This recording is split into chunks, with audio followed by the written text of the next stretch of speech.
इक्खाग विदेह नरिसर नरवसः मुनिवसः नवसारय सति सकलानना विगयतमा विहुवरया अति उत्तम तेय गुणेहिं महामुनि अमिय बला विउल कुला प्रणमामि ते भवभय मूरण जग शरणा मम शरणं चित्तलेहा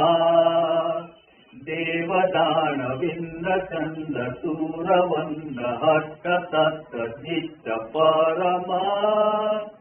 लक्षरूपदन्त रूप पट्टचेय शुद्ध निज धवल दंत पंक्ति संति शक्ति कीर्ति मूर्ति जुक्ति गुष्टि पवरा वित्ततेय वंद देय कौवलो अभावी अपभावणेय पैसमे समाहि नारायणो विमल शशिकलाय रे सोमम्